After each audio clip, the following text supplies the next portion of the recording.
നമ്മുടെ തമ്പിക്കുട്ടരെ ഇന്ന് വണ്ടി ഇടിച്ചു കേട്ടോ. ഞാൻ വന്നപ്പം ഡ്യൂട്ടി കഴിഞ്ഞ് വന്നപ്പം കണ്ട കാഴ്ചയാണ്. ആരാ ഇടിച്ചുകൊണ്ട് പോയതൊന്നും അറിയത്തില്ല കേട്ടോ. ഇവന്മാർ കുറേ ബാച്ചുണ്ട് കേട്ടോ. ഇവന്മാർ റോട്ടിലേ കിടന്ന് ഉറങ്ങത്തുള്ളൂ. എത്ര പറഞ്ഞാലും എണീറ്റ് മാറിയില്ല കേട്ടോ. ഇന്ന് പിന്നെ സാറ്റർഡേയും കൂടിയാണ്. ഇവിടെ പിള്ളേരും വലിയ ആൾക്കാരും ഒക്കെ എപ്പോഴും അങ്ങോട്ടും ഇങ്ങോട്ടും വണ്ടിയൊക്കെ എടുത്തുകൊണ്ട് പോകുന്ന ദിവസം. ഇന്ന് ഇവിടെ ഈ സാറ്റർഡേ സൺഡേ ഒക്കെയാണ് കുഞ്ഞു പിള്ളേരൊക്കെ വണ്ടി പഠിക്കുന്നത് കേട്ടോ. ഇവിടെ എന്നാ സംഭവിച്ചു, ആര് കയറ്റിക്കൊണ്ട് പോയെന്നൊന്നും അറിയത്തില്ല. ഞാൻ വന്ന് നോക്കിയപ്പോഴേക്കും ഈ അവസ്ഥയിലാണ് കാണുന്നത്. ഞാൻ എപ്പോഴും ഡ്യൂട്ടി കഴിഞ്ഞ് വരുമ്പോൾ എന്നെ കാവൽ നിൽക്കുന്നത് ഇവന്മാരാണ് കേട്ടോ. കാത്തു നിൽക്കും. കാര്യം എന്നാ പറയുമ്പോൾ ഇവർ പുറത്ത് കിടക്കുന്നത്. ഞാൻ ബിസ്ക്കറ്റ് മേടിച്ചുകൊണ്ട് വരത്തുള്ളൂ അടുത്തുള്ള കടയിൽ നിന്ന്.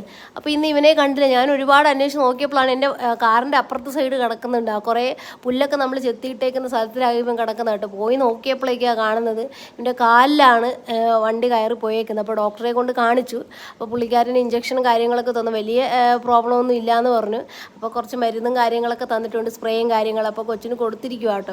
ഇപ്പോൾ കിടന്ന് ഉറങ്ങുന്നുണ്ട്. എന്താവോ എനിക്കറിയില്ല കേട്ടോ. പ്രാർത്ഥിക്കണേ.